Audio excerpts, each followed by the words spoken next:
मेरा नाम है सफ़िया बिनते ज़ाकिर हुसैन। मेरा वतन का नाम है रेनीगुंटा। मैं असफ़ुल अव्वल की तालिबा हूँ। नहमदुहु व नुसल्ली अला रसूलिल करीम, अम्मा बाद, फ़अऊज़ु बिल्लाहि मिनश शैतानिर रजीम, बिस्मिल्लाहिर रहमानिर रहीम। कुल्लु नफ्सिन ज़ाइक़तुल मौत। आपके सामने मैं ये मौजू लेकर ठहरी हूँ, उसका नाम है मौत और क़यामत। इस हकीकत से कौन वाकिफ़ नहीं है? ये दुनिया और दुनियावी ज़िंदगी चंद रोज़ की है।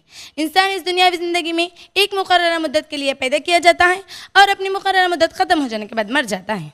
इंसान की दुनियावी ज़िंदगी की हैसियत क्या है? इंसान की दुनियावी ज़िंदगी हैसियत कुछ नहीं है मगर एक खेल और तमाशा है, बल्कि असल दुनियावी ज़िंदगी का घर तो आखिरत है। इंसान की दुनियावी ज़िंदगी का खातिमा यानी मौत और कुदरत का एक अटल कानून है जिससे कोई बच नहीं सकता, चाहिए वो नबी हो या रसूल, अमीर हो या गरीब, काला हो या गोरा, अरबी हो या अजमी, आका हो या गुलाम।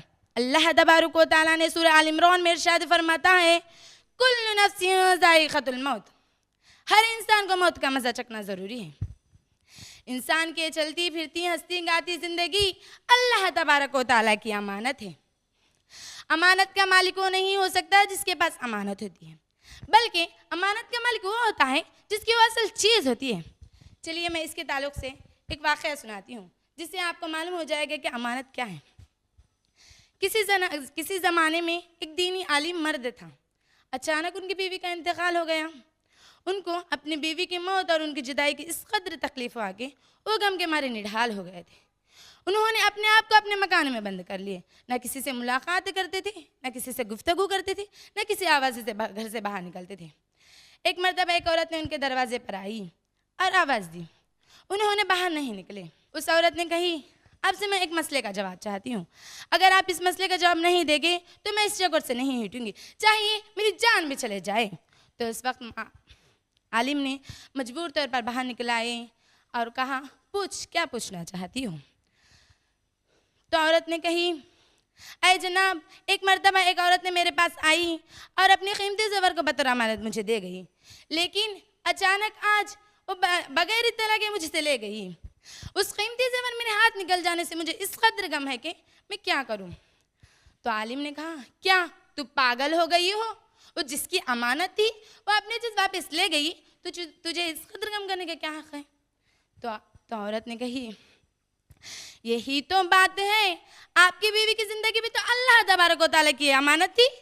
जब अल्लाह तबारक व तआला ने अपनी चीज़ को वापस ले लिया, तुझे इस कदर गम करने का कैसे दुरुस्त हो सकता? मुअज़्ज़ज़ सामिऊन व सामियात, देखिए, जब इंसान को मौत आती है तो ना उसकी दौलत बचा सकती है और ना है उसकी फ़ौज, ना वो मुक़ीम को देखती है और ना ही मुसाफिर को।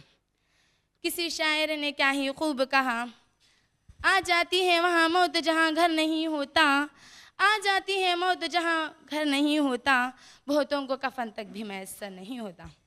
चलिए मैं इसके बाद क़यामत के मंजिल के बारे में बताती चलूँ। क़यामत का इल्म तो सिर्फ अल्लाह तबारक व तआला के अलावा किसी को नहीं है। बाकायदा इस पर ईमान लाना हर मुसलमान को ज़रूरी है। अगर कोई क़यामत के दिन को इनकार करेगा तो अल्लाह तबारक व तआला ने जिस तरह पहली कौमों को हिलाक व बर्बाद कर दिया था, इसी तरह हिलाक व बर्बाद कर देगा।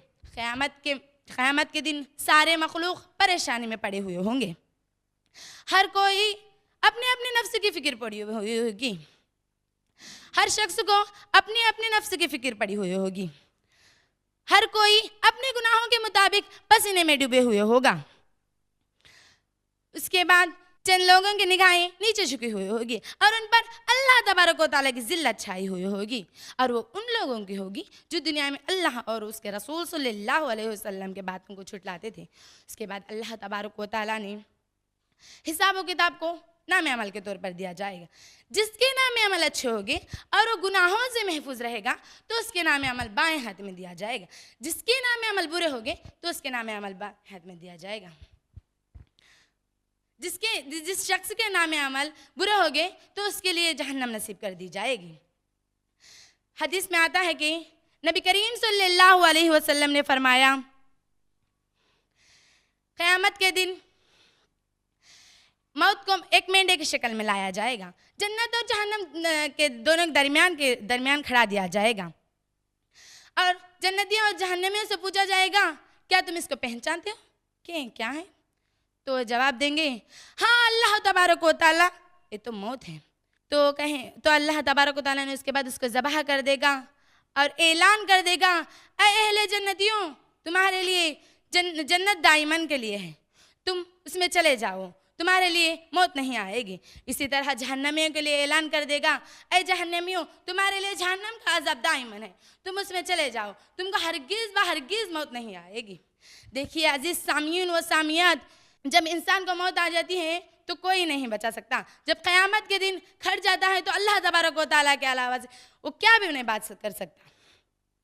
इंसान तो आजकल में कहता है कि इब्तिदा में इंसान पैदा होता है और मर जाता है, लेकिन ये नहीं कहा था कि दोबारा पैदा किया जाता है।